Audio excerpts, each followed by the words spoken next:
Rebecca Babcock, welcome to the Human Capital Innovations Podcast. Thank you for having me, John. It is a pleasure to be with you. We've been preparing for this episode for a long time. You're joining us from New York City. I'm south of Salt Lake City in Utah. And today we're going to be talking about how to go from stuck to fulfilled in your career and passionate about your life. Now, I suspect that many listeners and those in the audience can relate to this. I think we've all been there. We've all experienced that feeling. The question is, how do we respond to that feeling? And so we're going to unpack that and try to come up with some good ideas and insights for all of you so that we can move into more meaningful development in our careers and lives and just feel fulfilled and do cool things. As we get started, I wanted to share Rebecca's bio with everybody. Rebecca Babcock is a certified life and career coach. She is the founder of the Babcock Method, a proven system that helps busy professionals stop feeling stuck and start building fulfilling careers and purposeful lives within 90 days. Many top executives and emerging leaders have used the Babcock Method at every stage of their career to align purpose and passion with their career, resulting in sustainable financial abundance, increased productivity, and zero burnout, professional success, stronger family relationships, and much more. Before becoming a coach, she worked as a senior sales and marketing executive for 20 years at a global blue chip company and various ad tech leader firms. Rebecca, anything else you would like to add by way of your background, personal context before we just dive on in?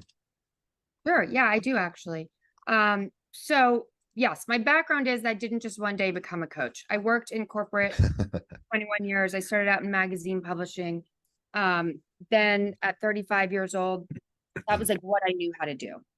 And when I was 35, that career path ended for me. I have a chronic illness. And so I was sort of like, what am I going to do? I need a new job right away.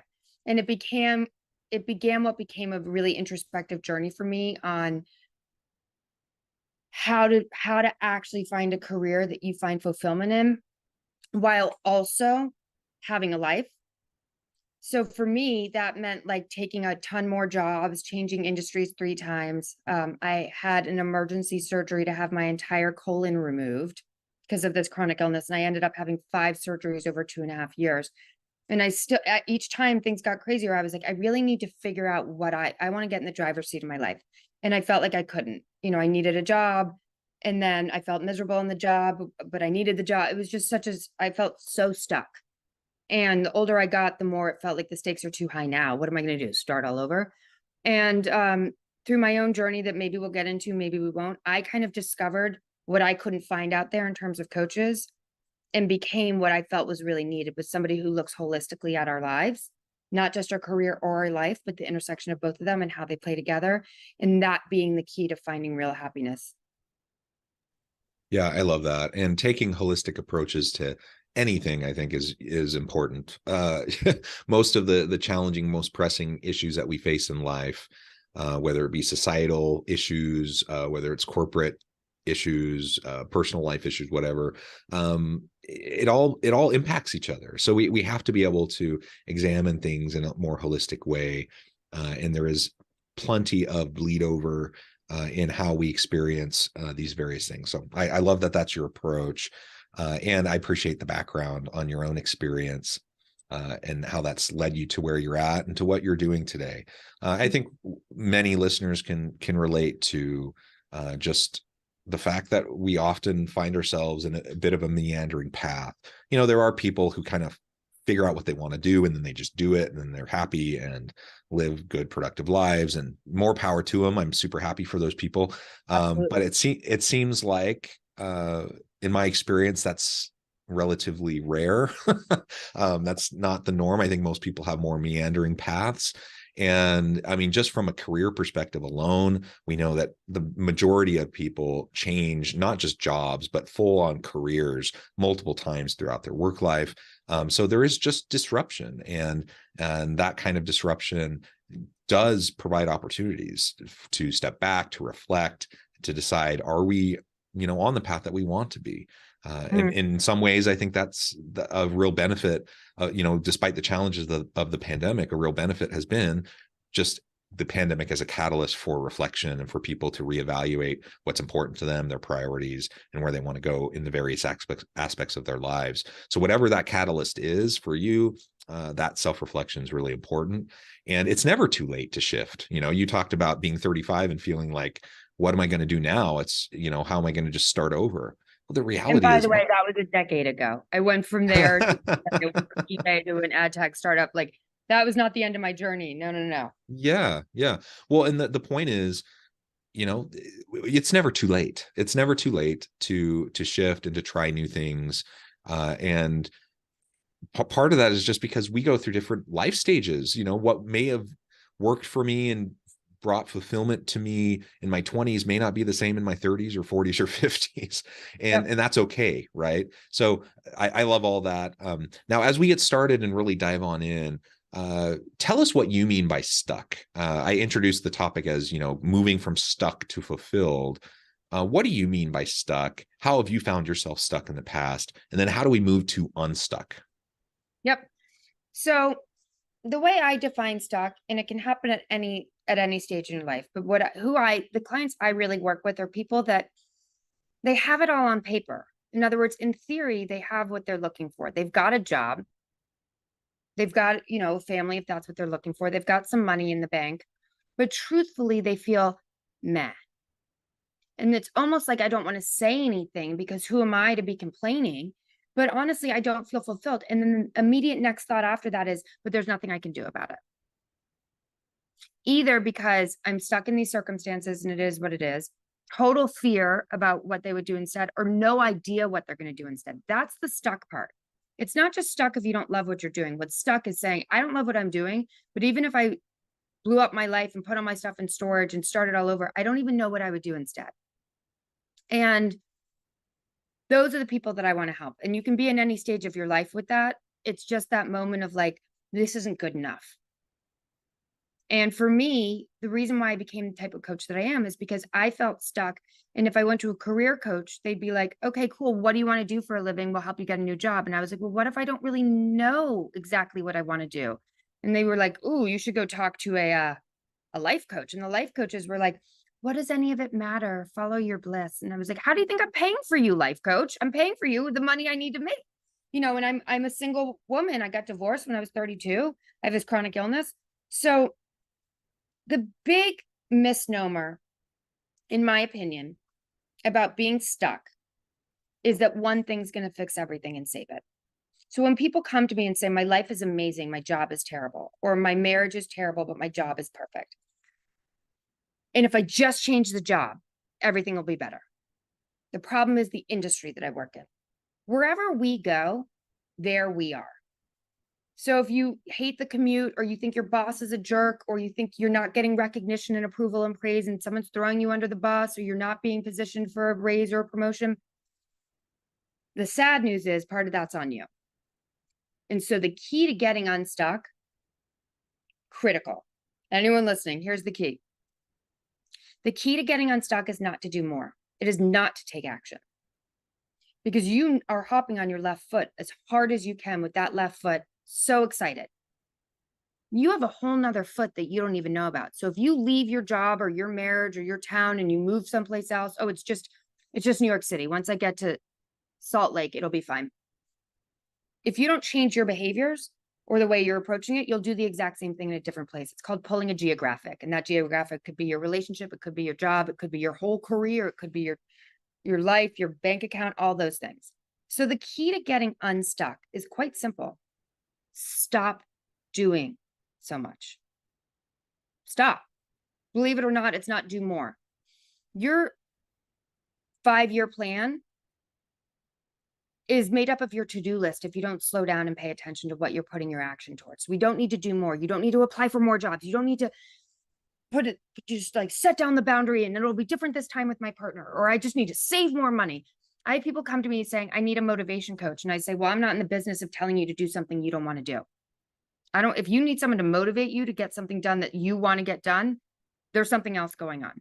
So the key to getting unstuck is to stop doing and become aware of what you really want, what's working and what isn't, where you want to be, how you want to feel when you get there. Because otherwise you're just going to be filling from an empty tank of what doesn't work and defining your life by what you don't want it to be. Yeah, I like that. And I think that's one of the reasons why the pandemic was that catalyst for so many people, is because it did require people out of necessity, lockdowns, and we're just not doing the same stuff we used to do. It moved people towards just doing less. Now, we know people actually in many cases worked more during the pandemic, but in terms of like, you're not commuting, you're not running around doing all these different activities. Like most people, their lives were simplified during the pandemic. And that's not to diminish the negative challenges that people faced. I know that was there, but one of the outcomes for many people was this somewhat simplification of their lives, and it gave people time to take stock, to reflect, to reevaluate their priorities, their values, what's most important to them, etc., without just trying to do all the normal stuff they're doing and then do all this extra stuff like you're describing.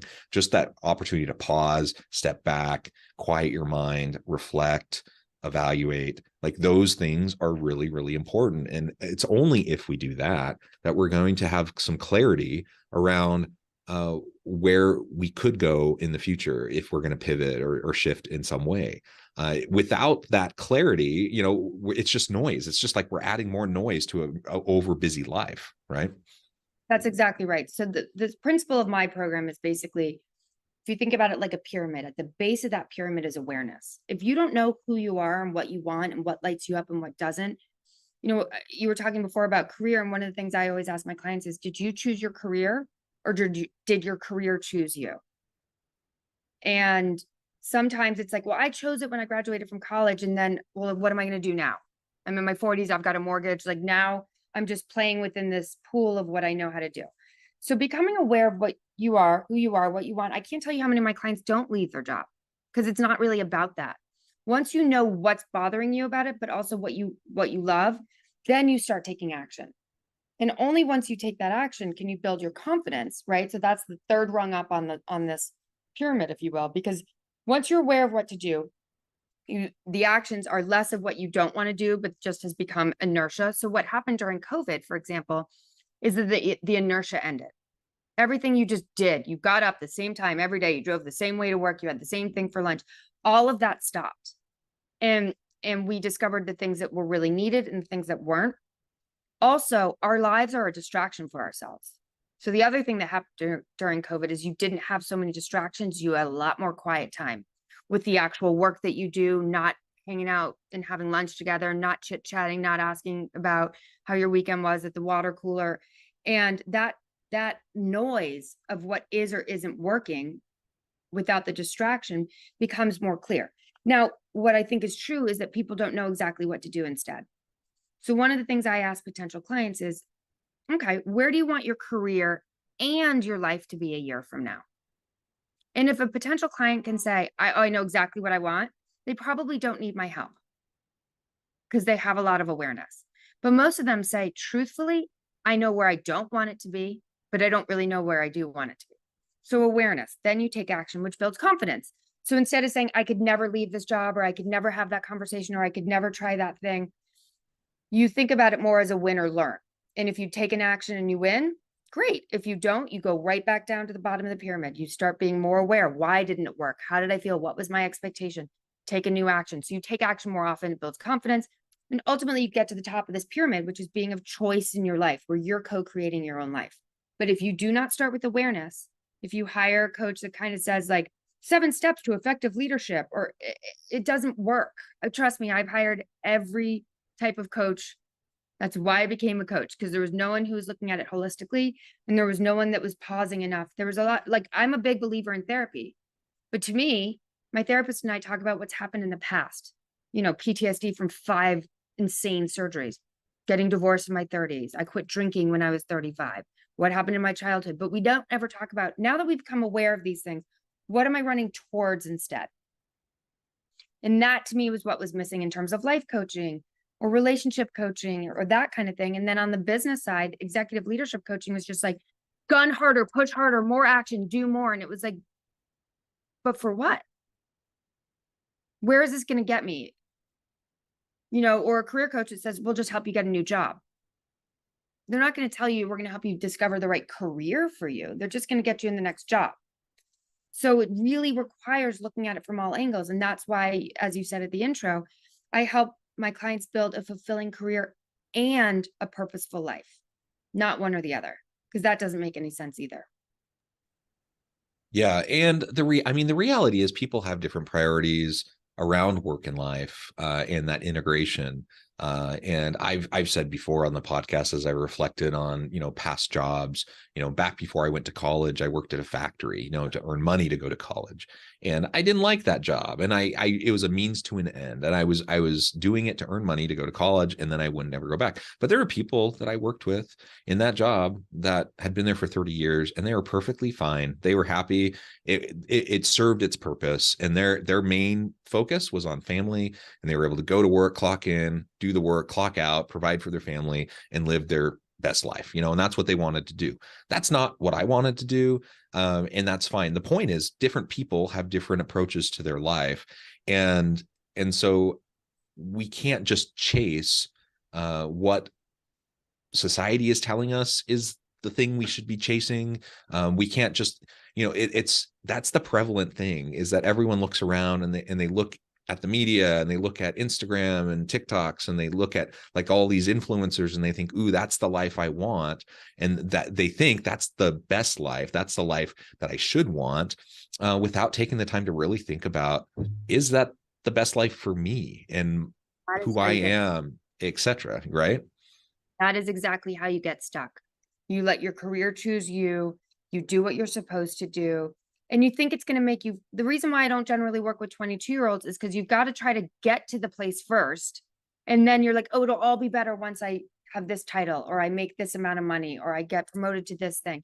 And when you find out you're stuck is when you've gotten all the things you were trying to get, and you got them, and you're like, yeah, no.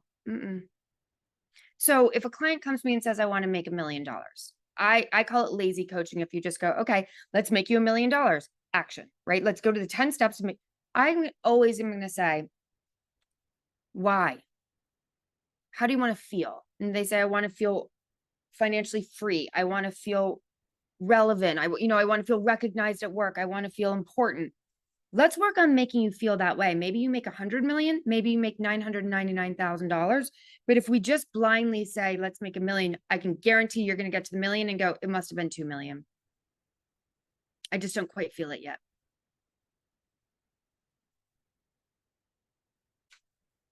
We're always chasing the next thing when that's our mentality. And I've been guilty of that, just like, probably most people have at least one point in their lives or another. And yeah, that fulfillment doesn't come just by chasing the next thing. Now I'm an advocate for, self-improvement, self-development, and setting goals. And, you can put, guideposts along in your development to help you get to where you want to go. That's all positive.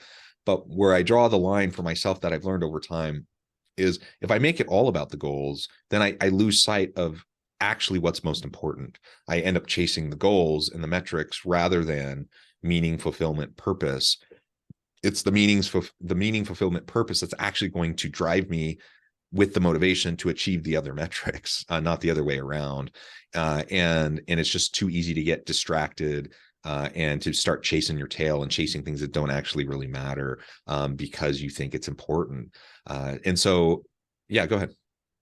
Well, I was going to say, first of all, 2 things about that. One, that's exactly why you need the awareness first. Because if you pick up somebody else's goal, you run with it. There's a very powerful book that I relate to deeply. And I think a lot of people after COVID can feel this way, whether or not they haven't had a huge life-changing thing. It's called The Second Mountain. And the idea is, the first mountain is get the job, get the degree, get the house, get the wife, get the things. And it's sort of a cookie cutter for everybody. Like, everyone should just kind of be gunning for the same things. It depends on your culture and the way you were raised. But, especially in America, there's an idea of the American dream. The second mountain is when something happens. Maybe it's a loss of a loved one. Maybe it's a health scare. Maybe it's COVID. Maybe it's something that really breaks that inertia and makes you question. And when you reapproach life, your goal is not what is called a performance goal, which a performance goal has a beginning, a middle, and an end. And you either do it if you finish and you get the thing, or if you get 99.9% there and you don't get it, you've lost. And a mastery mindset, which is what I was talking about when I was saying once you take action, you build confidence. That mastery mindset means I never arrive anywhere. I'm always learning, I'm always growing, I'm always developing. That frees up so much opportunity in your mind and your brain and your energy to be curious, as opposed to being strict and disciplined. And what we don't do with goals is we don't reevaluate them. We set a goal and then we go and go and go. And that's why people say, I need a motivation coach. No, you need to want to reach your goals. Again, it all comes back to awareness. Yeah. So for those listening who feel stuck in some aspect of their life, what would you say is that first step to start the awareness process so we can start to get unstuck, so we can start to move towards meaning, fulfillment, purpose, to drive, whatever direction we end up going? The main thing is, for free and for fun, the main thing is just becoming aware, just allowing the sliver of a truth into your mind that says you don't have to feel stuck.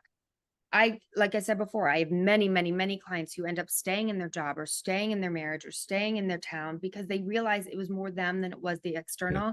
And they were using that as sort of like, again, oh, once I get rid of this, it'll be all better. So the first thing is to be able to be kind and soft with yourself enough to say, I don't have to live like this.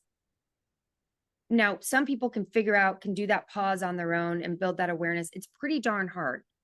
Because again, if you only know about your left foot and you're hopping really hard on your left foot, becoming aware that you have a right foot is probably not that easy. So a lot of times you need someone else to help look at things a little bit differently. But the first part is just sort of like that admission. I'm going to admit that I don't feel great.